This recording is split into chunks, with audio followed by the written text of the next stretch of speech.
Hey, what's up, everyone? It's Chris from chrisbeatcancer.com, and today I am doing an interview in my living room with my friend Shannon Knight. And Shannon is a two-time survivor, refused chemotherapy, has an amazing story, dramatic cancer reversal in her life, and she is doing some awesome things with Diagnosed TV and Angels for Shannon, a charity she started. So anyway, we've got a lot to talk about. It's going to be really great. And Shannon, hi. Thanks. Welcome to my house. In your Christmassy festive house. It's beautiful. I can show off the tree, my wife's beautiful tree that she decorated. This is a good spot for an interview. Yeah. Can I just say that my wife does not let me help her decorate the tree? I believe it, and I would probably be the same way because I love decorating. Yeah, she's awesome. That's People the pay evil her. side of They us. pay her to decorate their trees. She's that good. Wow, she did Anyway. a beautiful job. All right, let's talk about you. Let's Okay. talk about you. Let's start with your story because we are both cancer survivors. You were diagnosed with breast cancer. Yeah, in 2006, that was the first time. And it was a How did that shock. go? Mammogram? No, a lump. I just went in for a normal exam and actually panicked when I felt a lump and went in, and my mother said it was probably a cyst. So then the doctor sounded concerned, and it was the same lump that I had checked out a year ago, and the doctor refused to take it seriously. And when you felt it, how big did it feel? At the Like time, it was pea-sized? the size of a pea. And I actually asked the doctor at that time to biopsy it because I was scared. And the reason I was scared is my mom's sister had breast cancer. So I just didn't want it to happen to me. And she was young when she got breast cancer. So he just said, I can't do that. You've got cystic breasts. You'd look like Swiss cheese. We'd have to biopsy several more suspicious areas. I said, no, this one's different. So I left feeling really embarrassed. Well, how did you know it was different? It was harder, and it felt like it was something that was not there before. It was just one of those things, kind of that instinct that you have. Yeah. You just have a feeling, unexplainable, like there's danger. Mm-hmm. There's something wrong. Yeah. You know there's something wrong. I think we have that in us. So a year later, it was the size of a martini olive. And I finally got the courage to go and have it checked. And sure enough, it was cancer. So What do they want you to do? they first did a lumpectomy and found it in my lymph nodes. So immediately it was stage 3. And then suggested the mastectomy. But because there was one that was right here, we went ahead and did the bilateral mastectomy. They wanted me to follow up with radiation and 3 types of chemotherapy. And I got a staph infection from that surgery. And it was horrible. So I ended up back in the hospital on IV antibiotics and more antibiotics, about 4 months. But during that time, I'd lost so much weight because I was so sick. It gave me time to research. And I had friends that were naturopaths, that became my friends, I should say. People were introducing me to people that were in the health industry, to biofeedback, to enzymes, silver. These were words that I'd never even heard of, that I was hearing for the first time. Yeah. So in some ways, that The infection was a blessing in disguise, wasn't it? And isn't that so true about so many adversities that we have in life? That when you look back on them, you realize, you know what, this set me up for blessing. This put me in a position I wouldn't have been in to receive a blessing. Well, I look Right? at where I'm at right now. A lot of people say it about cancer. After I've had it twice, Yeah. and I still say I would do it all over again. So people look at me like, you're wacko. How could you say that you would go through having cancer twice just to get what I have right now? Yeah. Being able to help other people, shine a light on different healing therapies and show people different ways. Of course I'd go through it. I'm in my over 3 years cured. Why wouldn't I go through it knowing that I'm going to come through it like this? So That's powerful. the journey was rough. Okay, so after so you had the staph infection. You started reading and researching, learning about nutrition and some alternative therapies. What happened after that? Well, and I've really got to draw attention to this because I haven't, because it really is mind-boggling that we know that when we have surgery, your immune system, all that, the fighter cells are going to go to the surgical site. Well, I had knee replacements too, right after, and my gallbladder removed. I had a uterine ablation. I had foot surgery. I don't understand how the doctors really allowed all that. And I had 3 surgeries. It seems like a bad idea in 9 to months. do all that at the same time. Yeah, we're talking one leg, the left leg, they put the knee replacement in crooked. So then they cut the tibia, put 3 screws in, then they ended up yanking the whole thing out and putting another knee replacement. Ugh. And this is while I'm healing still and going through on antibiotics and everything. So it's really fascinating. I have to ask why they don't confer with each other, the orthopedic doctors with the oncologists. What's going on with that whole disconnect? Because I didn't know then that was a bad idea, or to say no, absolutely not, don't. So I really had to bring that point up because I think that is probably why I had a difficult time beating cancer the first time. My immune system was just a mess. Yeah, too much. Your body was overloaded with stuff to do. Mm-hmm. Too much repairs, right? Yeah. Not enough resources. Because I could feel, they said it would take a year for my knees to be completely, totally healed. So Yeah, that's a with long the time. cancer, Yeah, that's a long time. I broke my toe recently, and it's been 6 weeks since I broke my pinky toe. And it's better. It's still not completely healed. It's still a little tender and sensitive. It just takes a while. it does. Yeah. Yeah. So I forget about that because it's been a long time. That was 2006. Mm-hmm. And I remember laying in bed and all of these positive affirmations taped on my ceiling, even on the ceiling fan blades, because I had to stay in bed. I couldn't walk. I couldn't use my arms to wheel myself with the wheelchair because of the infection here. And then I look back and I go, God, that's just crazy.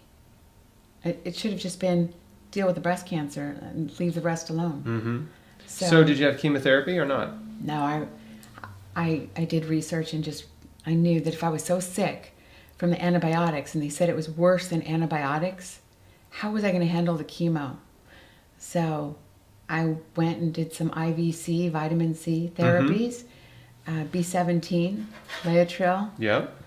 I'm familiar with that. I don't know if it was legal then, but I did do it in Arizona. Won't say where. Pretty sure I know. Okay. And I did a vegan diet. Yep.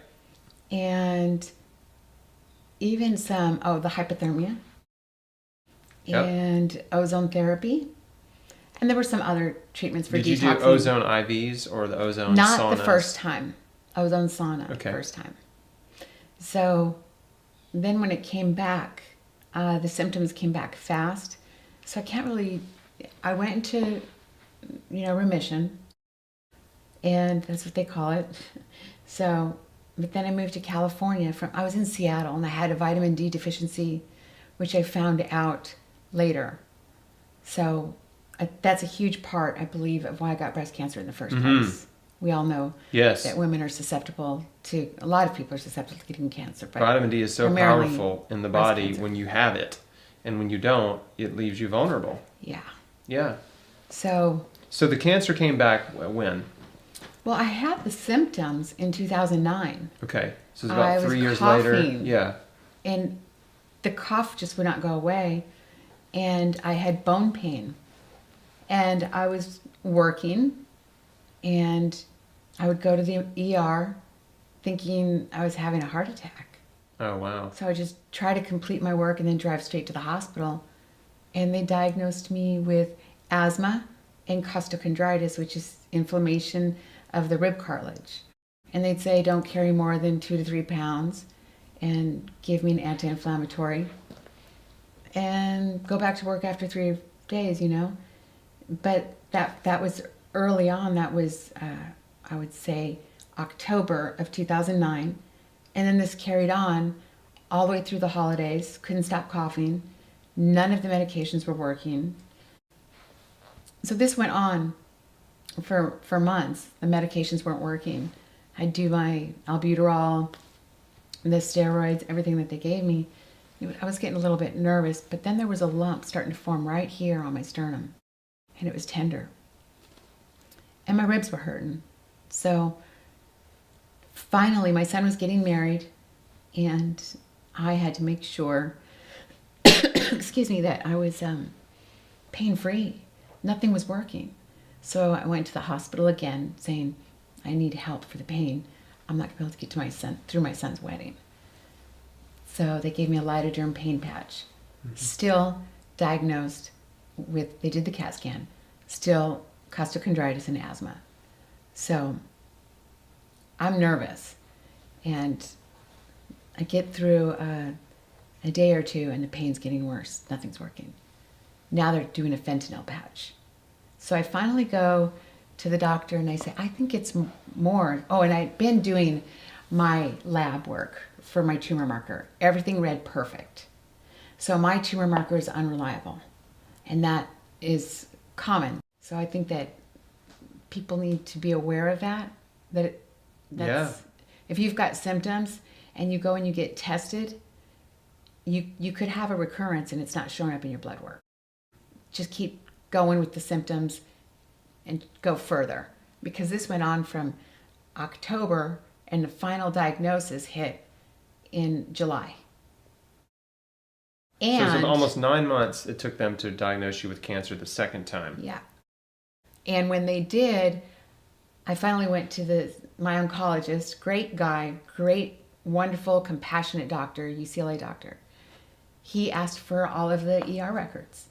And when he got the CAT scan, it said, the paperwork said that had gone for previously, suspicious for metastatic disease.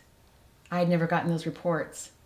And they didn't, they didn't prompt me to get them because they had given me discharge papers with the diagnosis of costochondritis and asthma.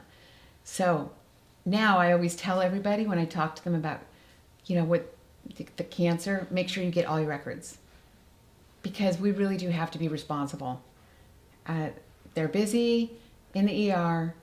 They've got someone looking at your paperwork and it's stored. Go pick up your disc and go get the report of findings. Yeah, because things fall through the cracks. That fell through the cracks. They do, yeah. Twice. Everybody's busy. All the doctors are busy, nurses are busy. I mean, as soon as you're out the door, if you're out of sight, you're out of mind. They're not thinking about you. And I used to be angry about that, but I'm getting to this point where there is a big part of responsibility.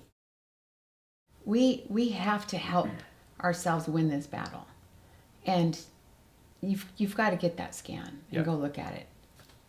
Yes, they diagnosed me in the ER, but they're busy, so they're just about getting the patients in and out, and they do want you to follow up. So what was the next course of therapy after that diagnosis? They wanted me to do radiation. This is while I've got a cough, and they diagnosed me through mediastinoscopy, I think it's called, or where they cut through your throat and they get a sample of the tissue of what's growing on your bone. And it was cancer. And then they did more imaging, and the PET scan showed that it had metastasized to all lobes of my lungs. So now you're stage 4. Oh, yeah.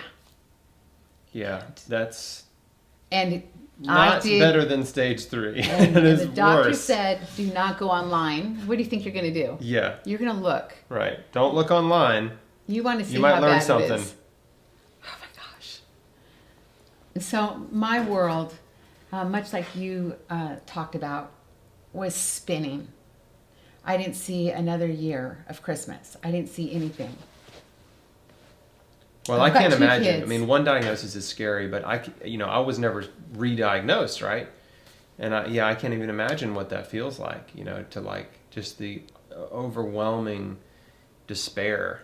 I can imagine. The success rate was so low. Oh, yeah. It was 2%, I think. To make it with to lung mets, it was bad, and he said it was aggressive. right? 3 So what they months want to you a to do? year survival, and I wasn't going to do the chemo. No one I knew that did it, all it did was make them miserable, and it didn't really give them much more time. So I decided that I wanted to raise money and get out of the country. Now this is different because I felt under the gun. I mean, I felt like it was a choice. 3 months to a year to live. I mean, that's can't- urgent. I didn't feel like it was about juicing at that time. I didn't feel it was about changing my diet.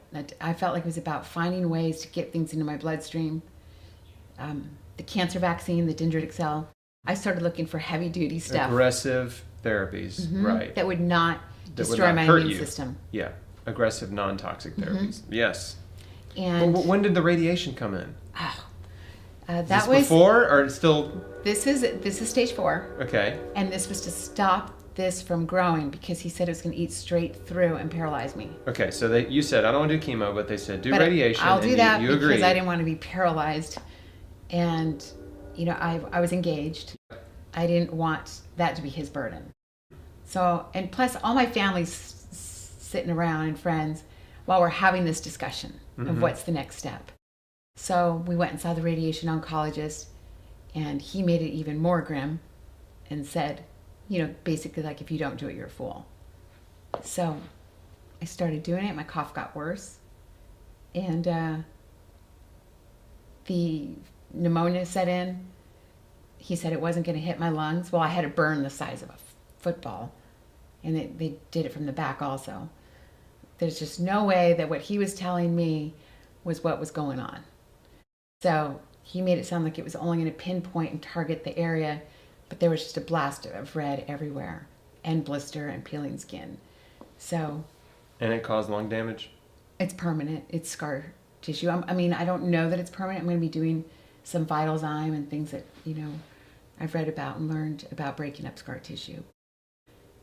I'm getting over a cold right now, but whenever I get a cold or something, I have a harder time with my lungs. And it's very frustrating because that never used to be my problem, my lungs.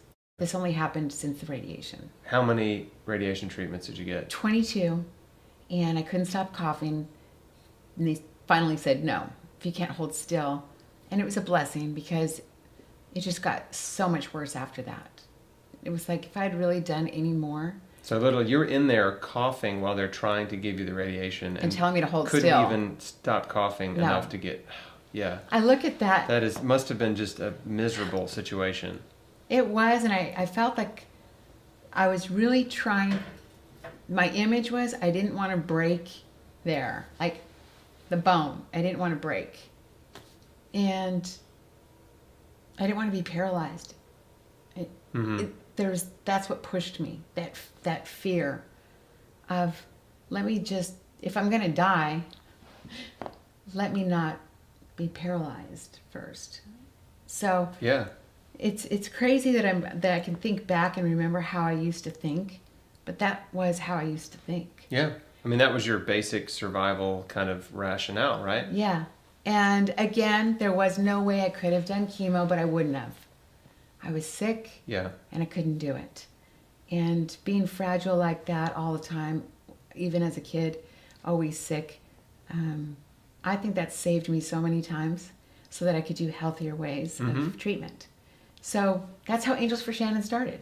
You were at that point you lost a lot of weight, right? And you were basically too thin to do chemo or whatever. I can't even imagine. Yeah. That would have been, I'd lost a lot of weight. Yeah, you'd probably both be times. dead. Yeah. Yeah.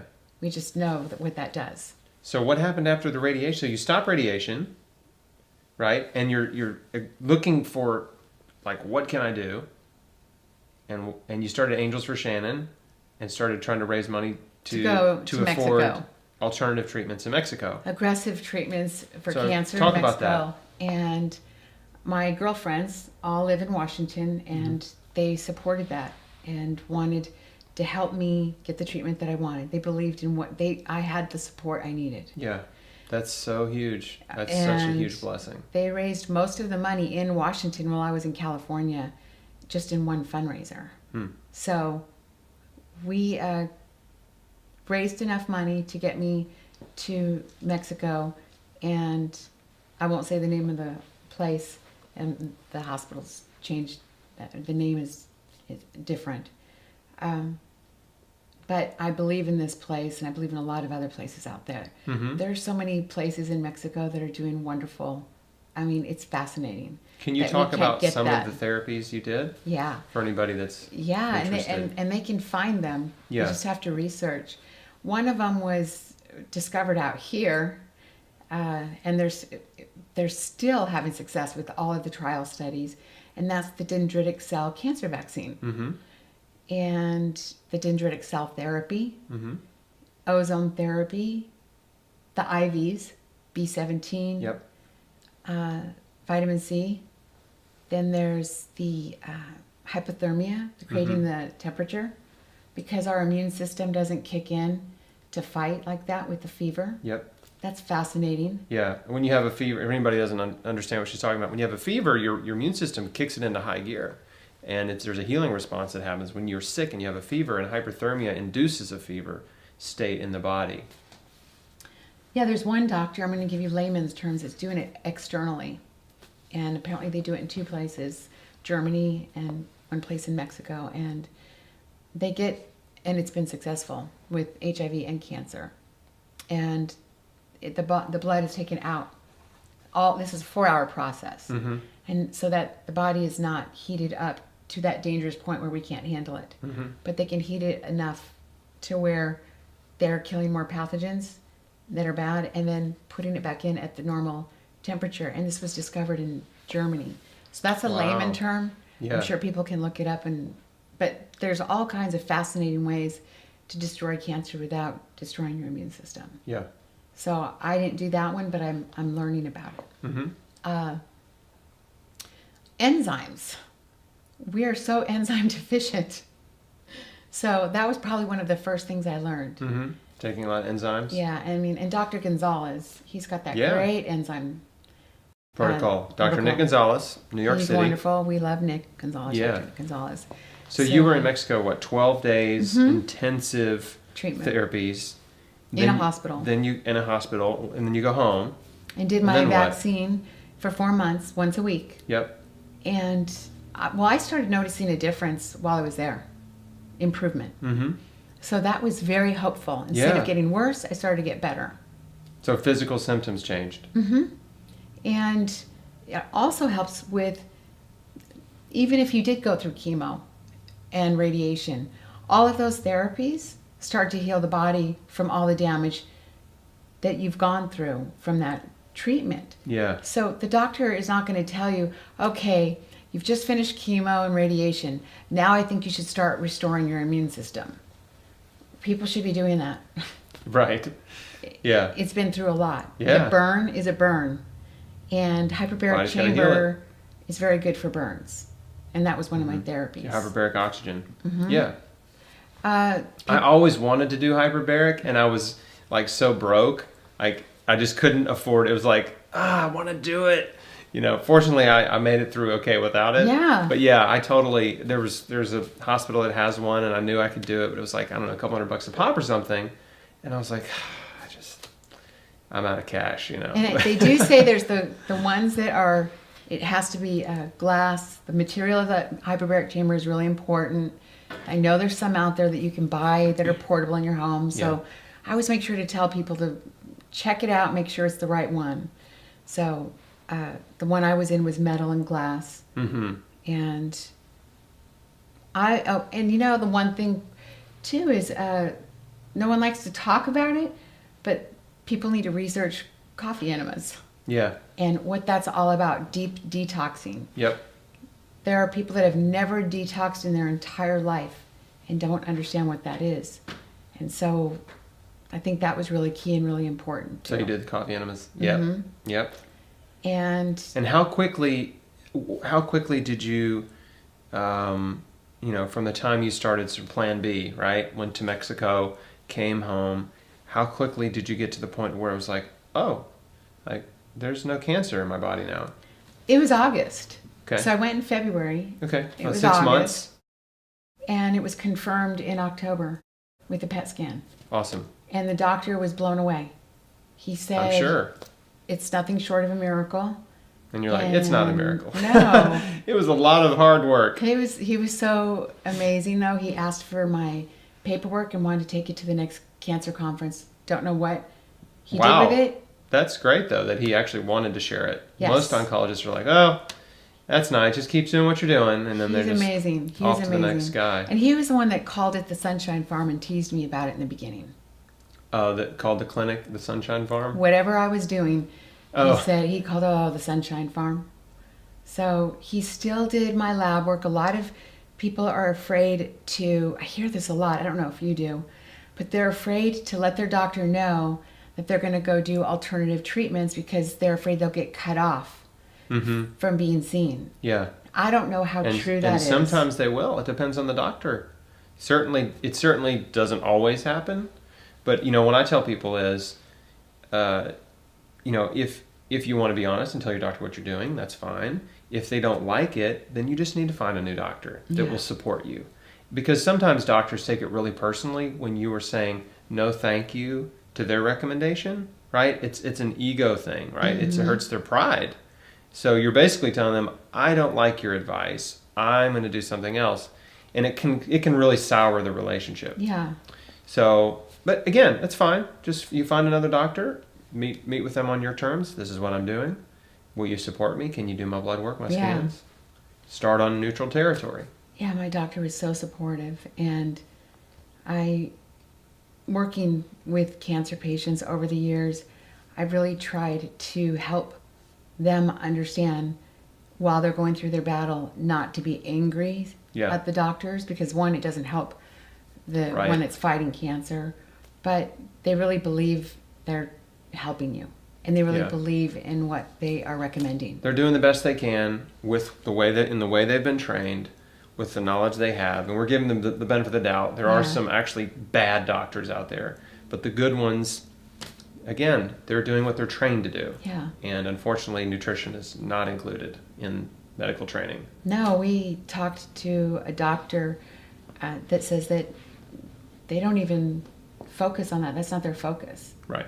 Is talking to the patient, telling them how to heal their body with anything nutritional. It's just about medicine and treatment. Right. Can we talk about what was going on in your life, in your personal life, that you think contributed to cancer? Yeah, the first time, both times were emotional. So the first time was I had a boyfriend, and I think, well, it goes further back, actually. I moved to Washington State, and I had a very difficult time. I was a victim of a crime and had to change my name. Now, this is what's really ironic. They say that women get breast cancer, you can sometimes count back 5 years. Okay, I found that lump the first time in 2005. I moved there in 2000 because the stalker, I was a stalking victim. Wow. And there was a lot more to it. I was actually attacked by him and had my everything changed. Social security number, name, and relocated. And that was hard on me to leave my family. So that was 2000, April. And then I went 5 years later, found the lump, and sure enough, it got bigger in 2006, which ironically, I had read some research on that emotionally women can get that. Then throw in the environment, vitamin C, staying in the house all the time, because I was suffering from a little bit of... Vitamin D. Yeah, vitamin D, I'm sorry. Suffering a little bit from not being comfortable outside. Being afraid, fearful. Mild agoraphobia. Yeah. Just that comfort zone of staying inside all the time. And this is very lack common. of vitamin D. I want to concur with you here. What your experience is very common. I hear it a lot too. There are in many cases, there is a very specific event, traumatic event, that can be what we would call a cancer trigger. Mm-hmm.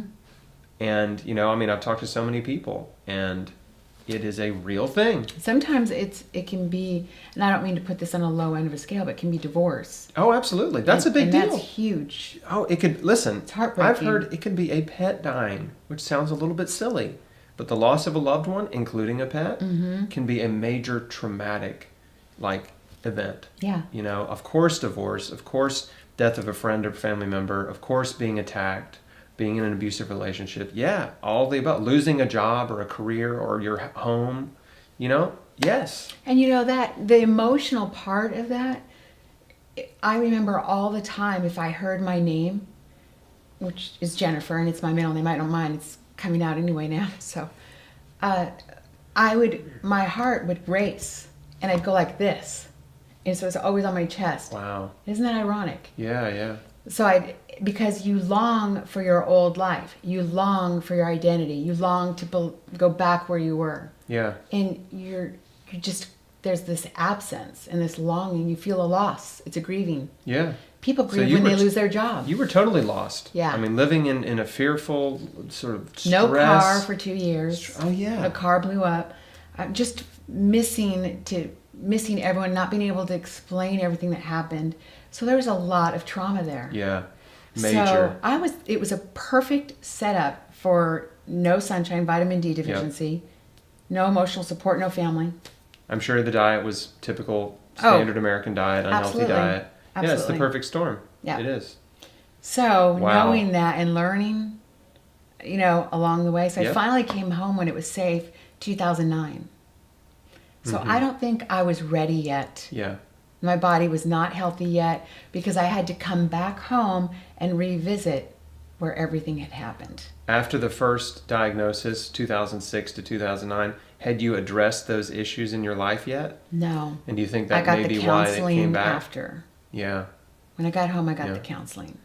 Yeah, and I see that. I see that with people is they can do a therapy. It might be an alternative therapy, it might be chemo, and they get results or the cancer's gone or whatever, but they don't address the real underlying deep causes, you know, and that's usually the stress and emotions. Shame. All negative You're feeling emotions. shame. You don't know why, Yeah. but Guilt, shame, right? You know, self-hatred, self-loathing, envy, jealousy, like, you know, all negative emotions are so powerful. And if a cancer patient, they can do every therapy in the world, but if they don't get to the root cause and address any of those really strong emotions and things from their past or things in their present, it's coming back. yeah. It's coming back. Isn't that amazing? Yeah. And, you know, when you make peace with it, you don't have shame. This is who I am. Yeah, it is. If It is what family it is. can't accept it, that's not my problem, that's their problem. If friends can't accept it, that's not my issue, that's theirs. Right. And really owning that. Yep. That's so healthy. It is. And when people can learn that and really believe it and feel it and just let go, you feel it, whole weight lifting off. Yep. And how important is forgiveness? Yeah, absolutely.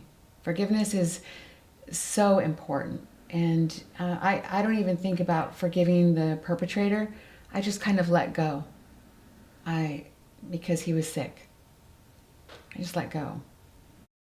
And family, same thing. You know, everybody's on their own journey.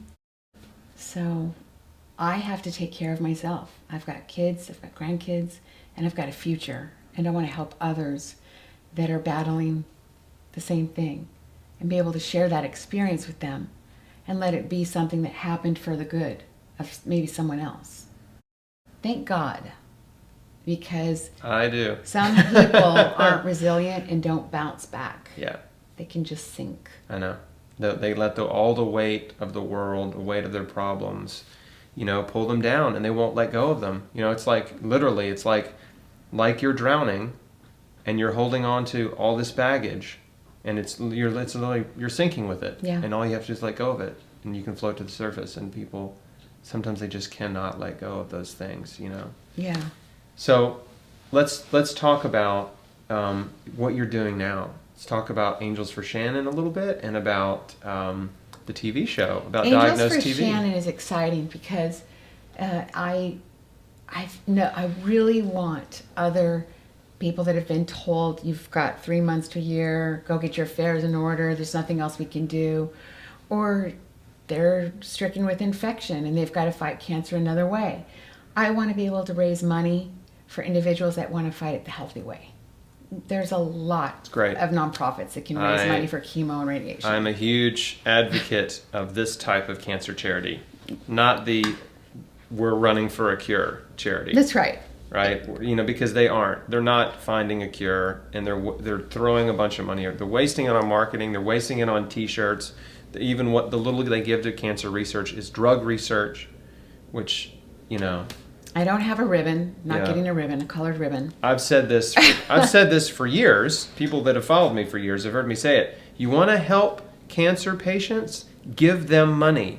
Give them cash money to help them with their groceries, with their supplements, with their treatments, with their mortgage. Yeah. Put cash in their hand. Yeah. That is how to help cancer patients.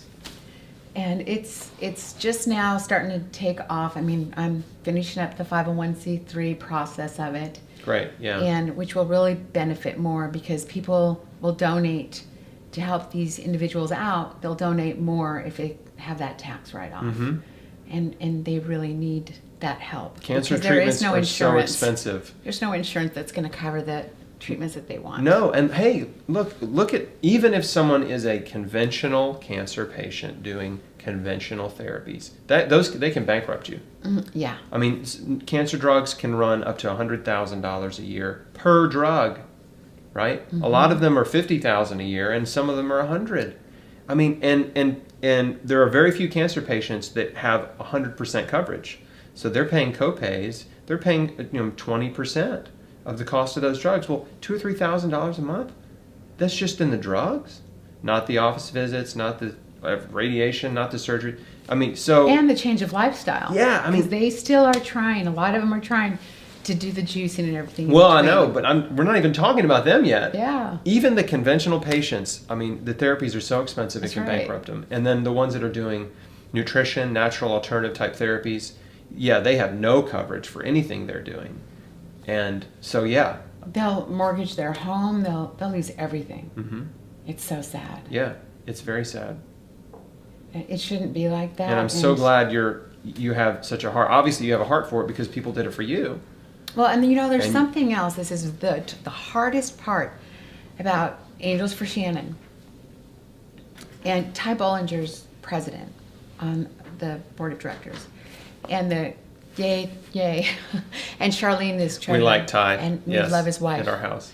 So, but this is the most difficult part. We all know that children have to do what the doctors say Oh, yeah. and what the parents will go through Right. if they try to do something other than what the doctor recommends. Yeah, you can lose They- your kids. That's right. Right. They're being negligent. Yep. And worse, if their child Child dies. endangerment, negligence. That's right. Yeah. They could go to prison Yeah. for homicide. So, but if the doctor tries with all of these toxic treatments, he's still a hero for trying. Right. So, the hardest part for me, and I had to have a discussion with Ty and Charlene about this, is I can't raise money for these children and their treatment. Because then I'm saying that I'm standing for this, what Yeah. they're doing, what they're pushing the tough. parents to do. Even if a parent believes in the chemo, it still goes hand in hand for the ones that don't and Right. want to fight the healthy way. And that's that double-edged sword Yeah, in some ways. where you it's want to an help save a endorsement. life, Yeah. but I can't stand for that. Yeah, and an endorsement of a therapy that is ultimately destructive and may not have much success rate. Yeah. I Now, know. if they want after It's the tough. treatment help with raising money to help build their immune system afterward, now we're talking about something different. Yeah. But we've got to find a way, and that's the most painful part Yeah. because I've got deep compassion for these children. Yeah. That's not an easy decision. Yeah. So tell me about Diagnose TV. Diagnose TV is, we listen to the stories of different ways that people have fought cancer, and also people just who have loved others that have been through cancer and walked through that journey. And it's been exploding because we're finding out so many different ways that you can fight cancer. We've got children that are literally like warriors, positive. They're amazing how resilient they are, how they seem stronger than the parent. And we also we check up on them to see how they're doing. we also make dreams come true. Some of them, like we were just talking about earlier, you know, parents can go broke with a child fighting cancer. So some of these kids don't have much time, and we help make dreams come true for them through donations. That's great. I love it. Seeing snow for the first time, throwing a princess party, huge princess party. Well, and that's why you're here. So I'll tell this part of the story, but you're traveling around the country doing these interviews, Yes. right? For Diagnosed TV. It's been great. And she reached out to me. She was in Nashville and was like, hey, we're going through Memphis. And this was like basically yesterday, right? Yeah. Can we come in and interview? I'm like, well, I guess I don't have anything major going on tomorrow. So yeah, it was great. And I got a chance to do an interview this is my interview with you. We cross interviewed. Yeah, that's right. So for those of you seeing this, you'll probably see this interview before you see her interview of me. But anyway. Yeah. No, it's been such a fun day. Yeah, it has. And I think we can do even more because we're constantly learning more things. Mm-hmm. And it's going to help me because I get a lot of phone calls just because The Truth About Cancer with Ty Bollinger, Yep. Quest for the Cures. We can't be in something and not have people write us. They're asking us questions. They're asking for recommendations. Do they ask you for recommendation? Sure, absolutely. And I'm constantly saying I can't recommend anything. Number one, I'm not a doctor. Right. I can tell you what I would do myself, but I cannot recommend. But what I can say is to research and to read and to keep studying. And if you feel you don't want to do chemotherapy or you don't want to do the radiation, you're probably on the right track. If your gut instinct is telling you that, go with it. Yeah. Dig Listen deeper. to your instincts, people. Yes. Listen to them. Trust yourself. Yeah. You won't be able to get us to say we want you to go to Dr. Gonzalez. We can say I think he's a great doctor, but it's still going to be ultimately your decision. They have to. Yeah, there's a lot of options out there, and I tell people, I said, look, you need to pray about this. That's right? true, absolutely. You're thinking about going to this clinic or that clinic or this doctor, you need to pray about it. You need an answer, right? You need a clear answer of which path you need to go down, because there are a lot of absolutely terrific alternative, holistic, minded practitioners out there. But you ultimately need to go to the one that is really best for you. There's no way I know who that is. Yeah. Or you know who it is. And the other thing, too, that I get a lot of is, it's so sad, is people will go the route of chemo, and sometimes 2 times, and their immune system is wiped out. And the analogy that I use when explaining it, they always want a number. What's the success rate of this hospital? They want this magic number. We are so unique and different. Our immune systems, emotional situation, environment. People really need to understand how personal this battle is. And we can't give them that answer. And no hospital should be giving that answer. 96% success rate. Right. That is absolutely misleading. The cancer statistics are highly misleading. That's right. They shouldn't be looking for that number. No, they're doctored, they are massaged, and even the pool of people that they're quote unquote reporting of are all so different. They're all taking different drugs. They're all taking Pain all meds. kinds of different drugs. I mean, that can affect a therapy. So yeah, I know. And it is common sense. But even with the trial study, I mean, I think of stage 4 when they're doing a trial study and it's with bone cancer. I'm thinking, really? And how many were on pain meds? That affects the liver and it affects everything. Mm-hmm. So. And what other problems do these patients have? They were not clones. No. Yeah, you got 500 people in a study. There are 500 very different people. Which means each person, if they understand their own personal power to make choices and to change things up in their life and take an honest look at their life. How am I living? What's going on? What can I change? What have I done up to this point? They have a chance of beating it. That's how I always feel.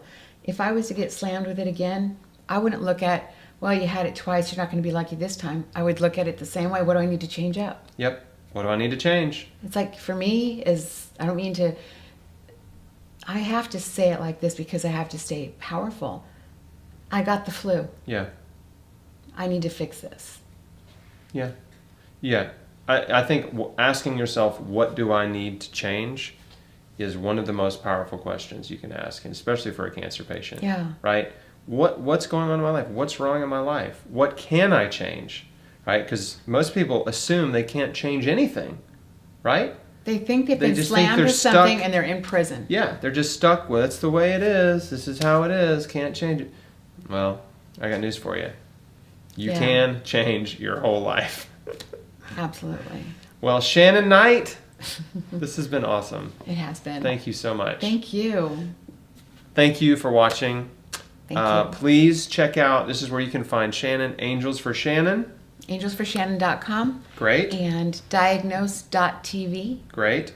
And of course, please share this video if you think it's helpful. Share it with your friends and family. Share it on social media. Subscribe to my YouTube channel. And thanks again for watching. Bye-bye. Bye. Okay. Awesome. Good. 2 in the can. You're the first one that got my personal life story. Well, that's true because you've been You are. interviewing everyone else.